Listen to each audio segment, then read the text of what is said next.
All right, y'all, it's about the morning show. It's about that time. 3 things you need to know. We got the one and only Jeff Johnson. Jeff, good morning. Hey, good morning, brother. Man, happy to have you this morning. Man, I'm so glad to be here. This is, our first time being on since Black History Month started. And I don't know about you, but I'm just continuing to sing this celebration for the transition of the great Cicely Tyson. And without going into her resume that I'm sure you all have talked about at great extent. You know what, Rick? You're a student of history like I am. And when some of our giants leave and transition, I'm in a place, man, sometimes where I'm like, there's just not another one of them. Right. It's not like there's somebody I look at and say, oh, that's the next Cicely Tyson. Just because what she went through, right? Who she was, what she established, how she carried it. There's nobody that's going to go through that same path. And there's just such greatness that was in her. And I celebrate not just her resume and how many movies that she did and even what she fought through. But, brother, the grace that she had, I saw her on the train right before COVID. And the grace with just she walked the earth was something to aspire to. And so because you're a student of history, Rick, I want you to think about something real quick. Like when you think about our history, who are one or two of the people, man, that for you, like this ain't about nobody else, this isn't about what anybody else thinks. Like who are the one or two people for you in history that were the people that were, role models for you, even though you never met them?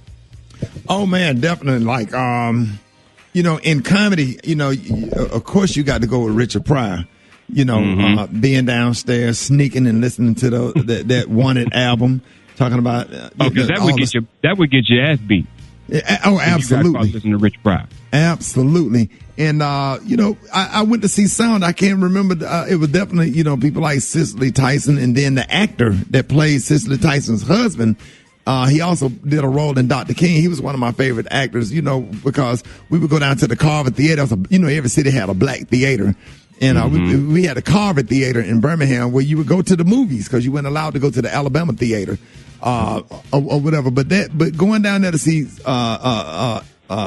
that movie, and then the one with Bill Cosby and Sidney Poitier. Yes, sir.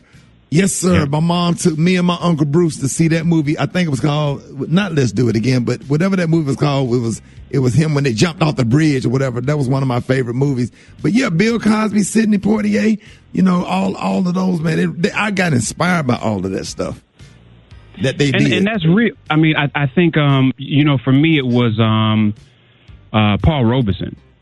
Yeah. Because, like, when I first started talking to my kids, my sons, early they wanted to be football players or basketball players, and Paul Robeson, he was getting his law degree at Princeton while he was playing professional football. He was the first brother who played Othello on the stage in London. Was an unbelievable baritone actor, athlete. But then, the U.S. government took his passport because they said he was a terrorist. I mean, and he just personified for me that we don't have to fit in anybody else's box. And that just because I'm an athlete or an actor or a comedian or something else, I mean, it really is what we hear a lot of athletes saying now when they're being told to shut up and play. Like, right. He personified even then. And he was a role model for Harry Belafonte. And so I just mentioned that, y'all, because February was never about a time to celebrate our history. It was about a time to share it with those who didn't know it enough to know how to celebrate it. And so I just wanted to have these kind of conversations, Rick, this month, where we're lifting up who motivates us. So we're teaching so that throughout the year, as we're studying, we have more people to share. Y'all hit me at Jeff's Nation on all social media. Let me know who is a hero for you that you never met and why. And I'll check y'all on Thursday, brother. Appreciate you. Hey, Jeff, appreciate you always, man. Hey, have you talked to Mayor Wolfen? Yes, sir. Yeah, I've been texting the man. He's back at it and doing well. Yes, sir. Yes, sir, man. Speedy recovery for Birmingham's mayor who had coronavirus and back at work. So we glad to hear that, man. Jeff, thank you, man. We need that, brother. Yes, sir. More Rickey Smiley.